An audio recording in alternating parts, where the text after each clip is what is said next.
नमस्कार. आपल्या देशामध्ये करोनाचं संकट फार मोठं संकट आलेलं आहे. करोनाने या देशामध्ये थैमान घातलेलं आहे. प्रत्येक प्रांतामध्ये, प्रत्येक प्रत्येक शहरामध्ये, त्याचप्रमाणे ग्रामीण भागामध्ये थैमान घातलेलं आहे.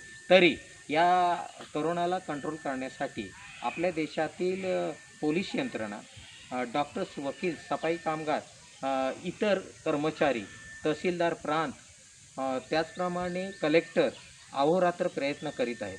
तरी सर्व लोकांना या व्हिडिओद्वारे विनंती करण्यात येत आहे की सर्वांनी जेव्हा बाहेर पडाल, काम असेल तरच बाहेर पडा, अन्यथा बाहेर पडू नका. पडलात तर 4 फुटाचं अंतर ठेवा, डिस्टन्स ठेवा. त्यामुळे करोना बाधित असेल किंवा नसेल तर त्याचा संसर्ग आपल्या शरीरावरती होणार नाही. कारण औरंगाबादमध्ये जे संसर्गजनक करोना पीडित दर दिवशी 25-30 सापडतं. याला कारण की लोक क्लोज जवळजवळ उभे राहतात आणि कोण करोनाबाधित आहे ते समजू शकत नाही.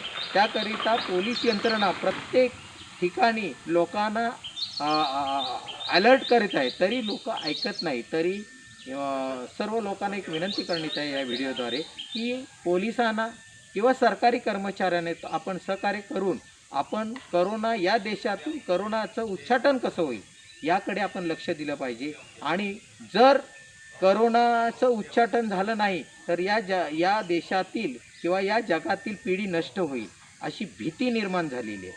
त्याकरिता त्याचप्रमाणे रत्नागिरी जिल्हा हा ऑरेंज झोनमध्ये होता, परंतु करोनाचे पेशंट सापडल्यामुळे तो रेड झोनमध्ये जाण्याची दाट शक्यता आहे.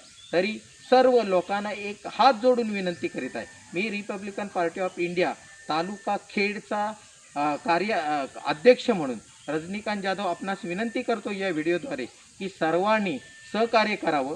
पोलीस यंत्रणेला सहकार्य करा, सरकारी कर्मचाऱ्यांनी सहकार्य करून या रोगाचं उच्चाटन कसं होईल याकडे लक्ष दिलं पाहिजे. एवढीच सर्वांना विनंती करून या ठिकाणी थांबतो.